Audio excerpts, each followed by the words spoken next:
ஒரு நாள் இரவுங்க, நல்லா தூங்கிட்டு இருக்கு 3 வயசு குழந்தை. புருஷங்காரன் என்ன பண்றாரு, பொண்டாட்டி மேல இருக்கிற கோவத்துல பொண்டாட்டிய அடிச்சு சாவடிச்சு புதைச்சிடுறாரு. புதைச்சதுக்கு அப்புறம் தான் ஐயோ பொண்டாட்டிய கொன்னுட்டமே, காலையில குழந்தை எழுந்து அம்மா எங்கன்னு கேட்டா என்ன பதில் சொல்றது அப்படின்னு யோசிச்சுட்டு இருக்காரு. மறுநாள் காலையிலயும் விடியுது.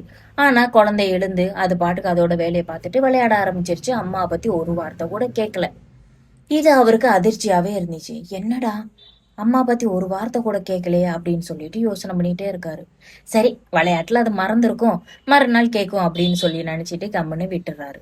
மறுநாளும் விடியுது. குழந்தை அதே போல தூங்கி எந்திரிக்குது. அது பாட்டுக்கு விளையாண்டுட்டு கிடக்குது. ஆனா இவர் யோசனை பண்ணிட்டே இருக்காரு. என்னடா 2வது நாள் ஆயிப்போச்சு, அம்மா முந்தானைய புடிச்சிட்டே சுத்திட்டு இருந்த குழந்தை இது வரைக்கும் அம்மா பத்தி எதுவுமே கேட்கலையே அப்படின்னு யோசிக்கிறாரு. சரி, குழந்தைகிட்ட நம்ம பேச்சு கொடுப்போம் அப்படின்னு சொல்லிட்டு குழந்தைகிட்ட போய், ஏன்பா நீ ஏதாவது என்கிட்ட சொல்ல விரும்புறியா அப்படின்னு சொல்லிட்டு அந்த குழந்தைகிட்ட கேக்குறாரு. ஆமா டாடி, 2 நாளா நானும் பாக்குறேன், அம்மா உங்க பின்னாடியே நின்னுட்டு இருக்கே, முன்னாடி வர சொல்லுங்க டாடி அப்படின்னுச்சான். இவருக்கு ஒரே அதிர்ச்சி ஆயிடுச்சாங்க. அவ்வளவுதான், முடிஞ்சு போச்சு கதை.